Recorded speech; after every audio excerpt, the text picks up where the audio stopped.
after Walter Matthau passed away in July 2000. His longtime Pacific Palisades residence, a weathered but proud two-story home, nestled quietly among pepper trees and ivy-covered fences, sat unoccupied for nearly 5 years. The neighbors spoke of it like an old stage set, dusty and silent, with a sense of presence still echoing inside. In late 2005, the house was quietly sold off-market to a couple from Chicago, Jeremy and Dana Feldman. Both in their mid-30s, they'd come to Los Angeles after Jeremy landed a job with a post-production studio in Culver City. They had no idea whose house it had been. The agent simply told them it had Hollywood history, but never mentioned the name. They weren't film buffs anyway, just eager for space, quiet, and something with character. At first, the house seemed perfect. It had charm creaky wood floors, original tile, a library with a rolling ladder, and a patio overgrown with grapevines. Dana, a freelance illustrator, was enchanted by its vintage feel. Jeremy loved the detached garage that could double as a studio. Their 6-year-old son, Milo, was drawn to a little crawl space under the staircase where he'd bring his toys and play in the dark for hours.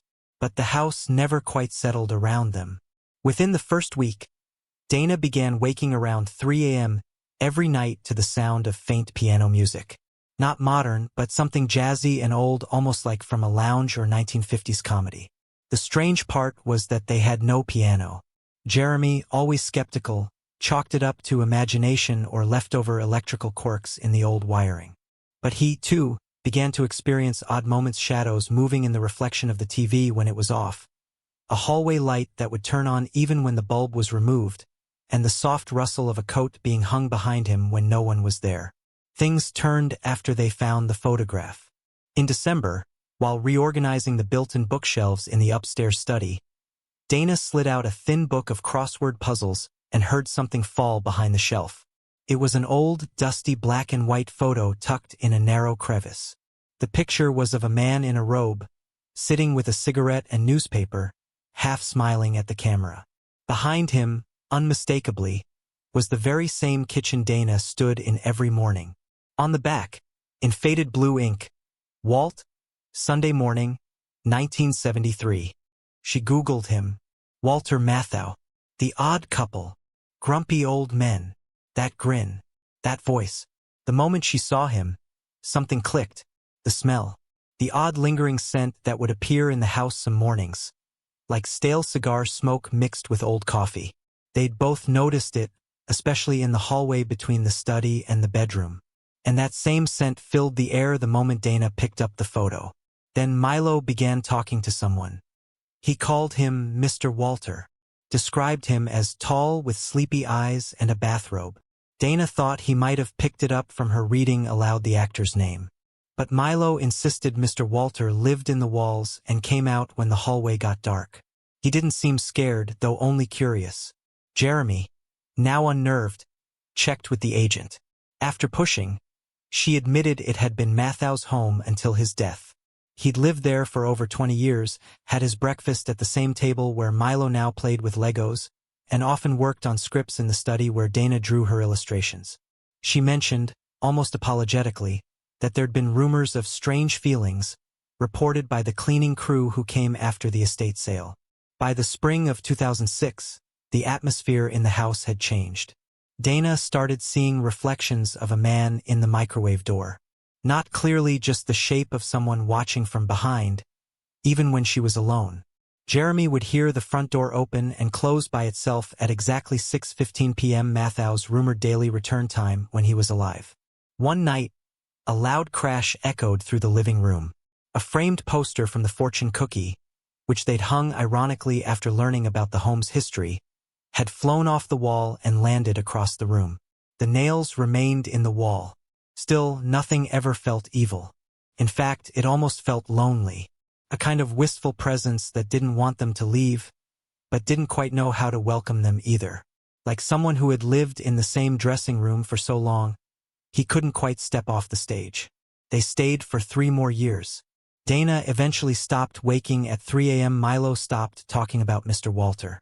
But on occasion, late at night, Jeremy would hear that soft jazz tune floating down the stairs, even though the speakers were unplugged. They sold the house in 2009 to a television writer.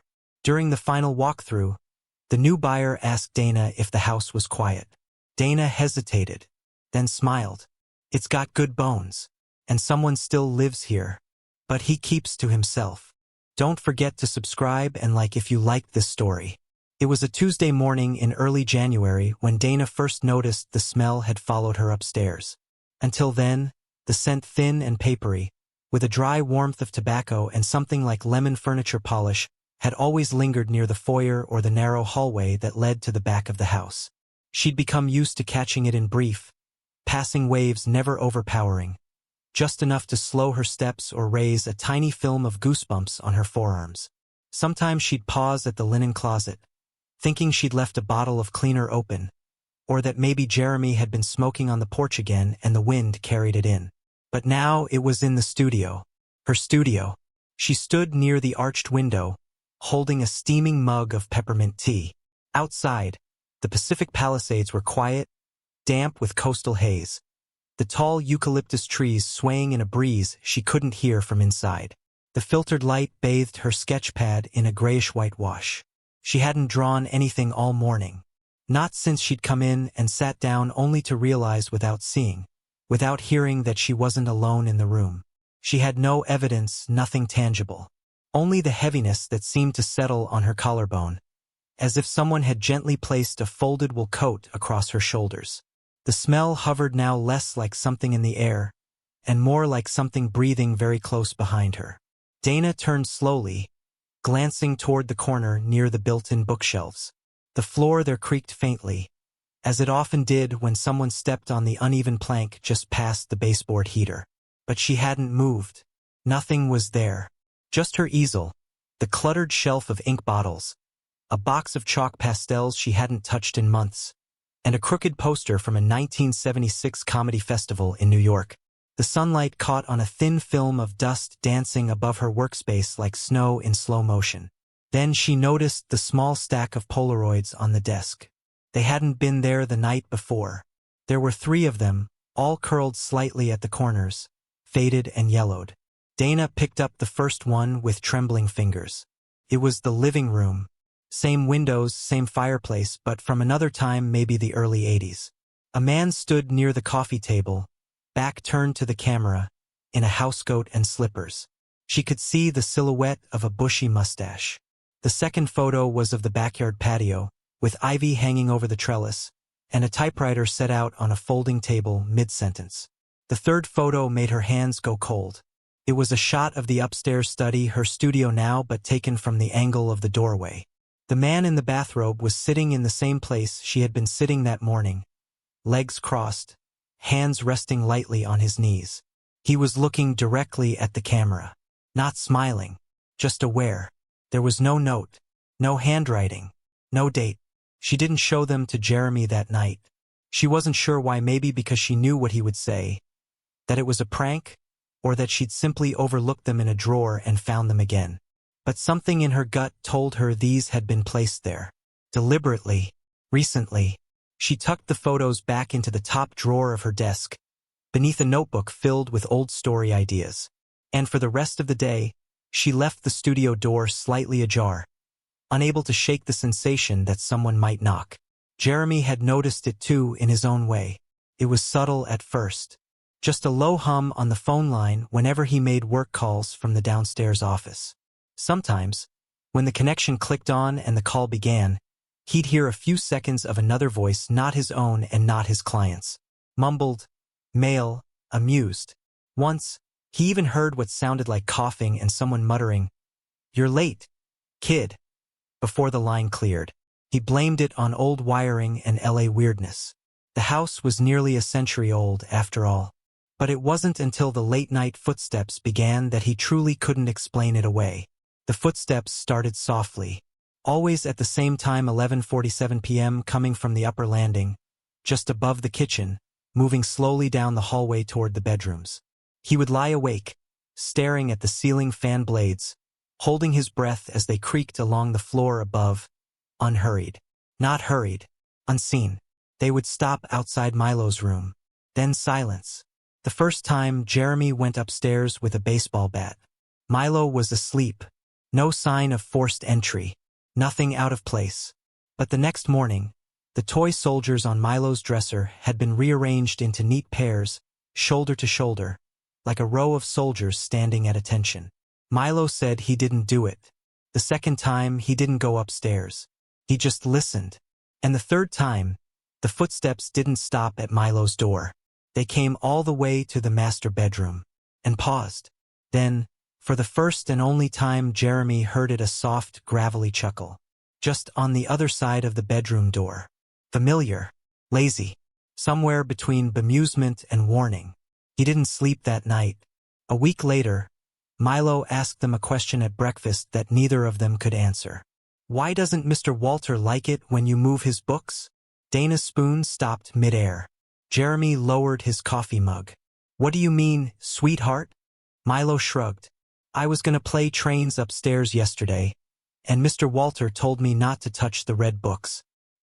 He said those were his scripts, and if someone messes them up again, he'll take his chair back. What chair? Dana asked slowly. The green one in the study. He said it still remembers him. Jeremy laughed too quickly. Did you dream that, bud? But Milo shook his head. No. He said it like this. He lowered his voice into a slow, drawling tone. You mess with that again, kid, and I swear to God I'll be sitting in it before you know it. Just like that. Dana and Jeremy didn't answer, because they both remembered what the real estate agent said on the day they signed. This room, she'd smiled, patting the chair in the upstairs study, was where the previous owner spent most of his time, reading, writing, sometimes even sleeping. They say the chair still has his shape in it. Jeremy had always thought she meant it metaphorically. By February, the light in the upstairs study had changed. It wasn't just the seasonal shift. The windows still faced west, catching the same afternoon sun as always. But now the room felt weighted, as if the air were being filtered through something invisible before it reached the floor. Dust clung longer to the beams of light. Shadows bled more slowly across the wooden desk.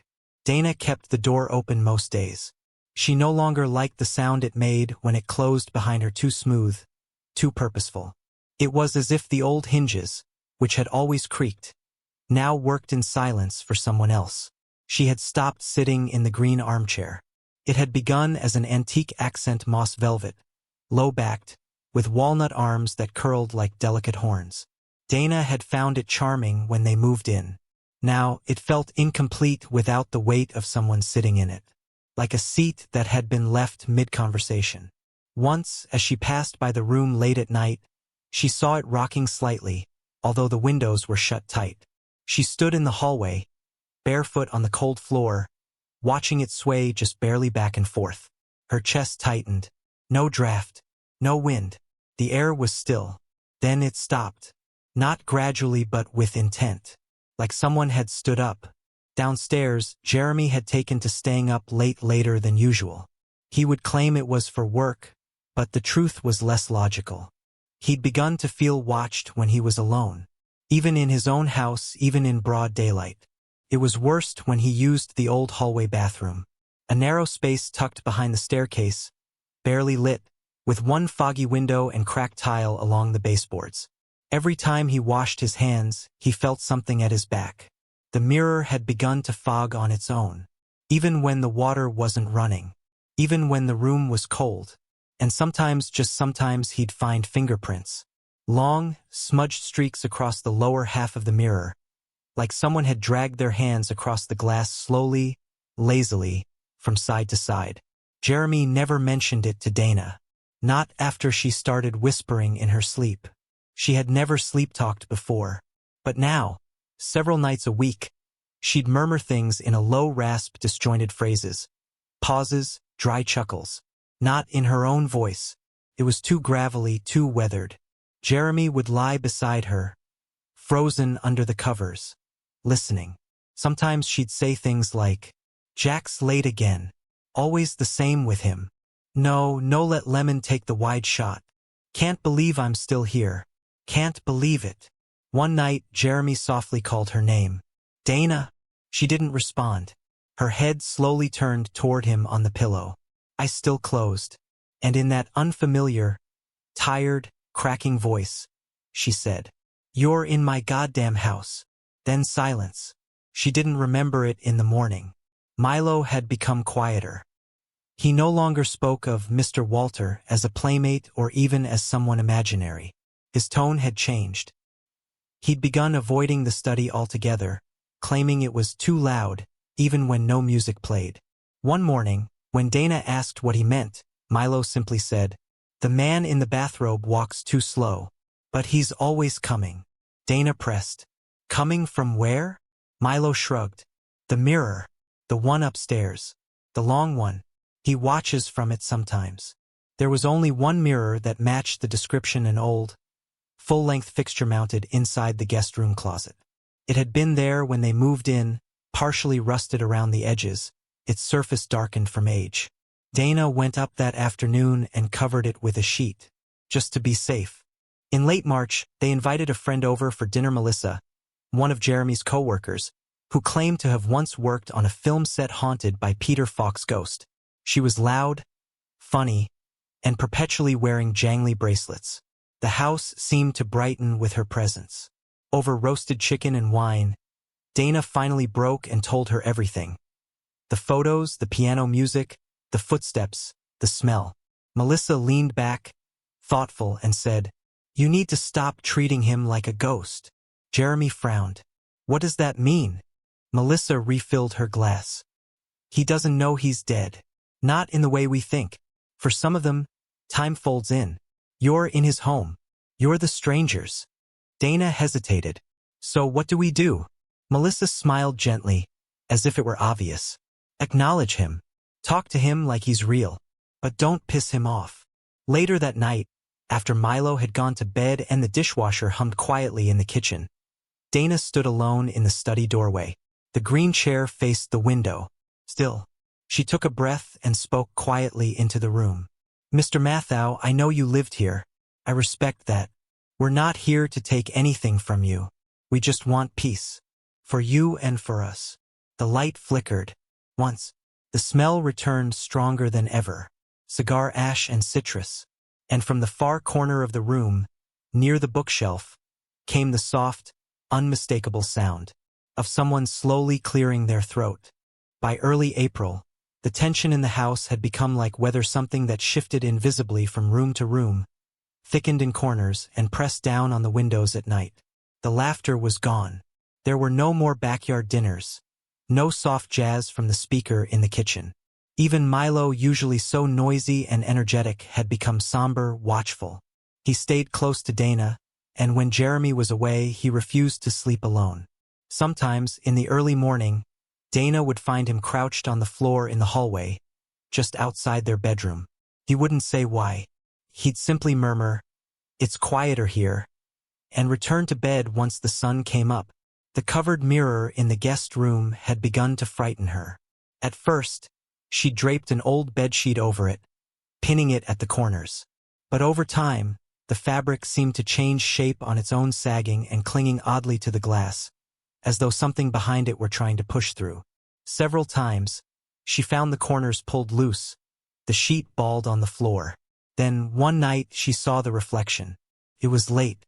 Dana had gone upstairs to check on Milo, who'd had a nightmare. Jeremy was downstairs, watching a movie. As she passed the guest room, she saw that the mirror was uncovered again. She swore she had pinned it tight just days earlier. The room was dim, lit only by the hallway lamp, and the mirror caught a narrow sliver of that light. But it wasn't her reflection she saw. A man stood in the mirror, not behind her in the glass itself. He wore a bathrobe, deep maroon, with black piping along the edges. His hair was messy, his eyes heavy, and in one hand he held a glass tumbler filled with what looked like whiskey. He didn't move. He simply watched her. His expression wasn't angry. It was tired, deeply tired, like someone who had waited a long time for something that never came. Dana didn't scream. She stepped back slowly and closed the door. Then she turned off every light upstairs and returned to bed. The next morning, she asked Jeremy to help her unmount the mirror. He agreed reluctantly. It took the better part of an hour. Rusted screws, brittle wood, When they finally removed it from the closet door, they discovered something neither of them expected. Behind the mirror, etched into the bare drywall in what looked like pencil or possibly ash, were 3 words written in jagged, looping cursive. "I'm still home." That same day, Milo stopped talking. He wasn't mute. He could speak, but he no longer chose to. He simply sat on the couch with a blanket over his knees, watching cartoons silently, his wide brown eyes often darting to the ceiling or toward the hallway shadows. A child psychologist came and spoke with him.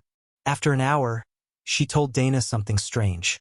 "He's afraid of upsetting someone. A man. He didn't say who. But he's afraid the man might leave if he talks about him." Dana asked, "Leave? Isn't that what we want?" The psychologist blinked slowly, hesitating. "No. He doesn't want the man to leave because if he does, the man said he's taking something with him. Something from this house." The next night, everything came to a head. It was raining. Soft, warm California rain that glazed the windows and dripped from the gutter onto the flagstone patio. Jeremy had gone out to get groceries. Dana sat in the study, watching Milo draw quietly on the floor. A candle burned beside her, not for scent, but for comfort. The light flickered with each creak of the house. Then Milo looked up. He didn't say a word. He simply turned his head toward the hallway, as if someone had spoken from just around the corner. Dana followed his gaze. Standing there under the arch between the hall and the study was the man. He was as Milo had described him. Tall, heavy-lidded eyes, the same maroon bathrobe from the mirror, the belt tied carelessly, a white t-shirt beneath it. He looked at her, not with anger but with disappointment. Dana couldn't breathe. The air around her had gone dense and quiet. The man raised a hand, palm outward. It was a calm gesture, not threatening, almost apologetic. Then he turned to Milo and said, in a low, raspy voice that was unmistakably real, "I just wanted to sit here a little longer." And then he walked past them. Not through them, past them. He crossed the study with slow, deliberate steps, the way one might walk through a familiar theater after the final curtain. He approached the green chair, and as he stood over it, the chair creaked ever so slightly and settled. And in that moment he vanished. The room was quiet again. The smell, tobacco, citrus, warmth was gone. The candle's flame stilled. Milo got up and walked calmly to his mother. "He's gone now," he whispered. He found his seat. They sold the house 3 months later. They told the new owners everything. Honestly, Jeremy even showed them the etched words behind the wall, though the mirror was long gone. The couple that moved in were screenwriters, married, no children. They said they weren't afraid. In fact, they seemed oddly comforted by the story. "We've both lost people," the woman said. "If he's still around, we'll be good to him. And so far, he hasn't returned." But the green chair stayed. They couldn't bring themselves to move it. It sat alone in the upstairs study when they left, angled slightly toward the window. Its fabric was worn, but not torn. And though no one ever sat in it again, not really, the impression never faded. Not in the cushion. Not in the house. Not in memory. Walter Matthau may have left the stage. But somewhere, in the warm hush of that old Pacific Palisades house, he's still sitting quietly in the wings, waiting for his next scene, with all the time in the world. Don't forget to subscribe and like if you liked this story.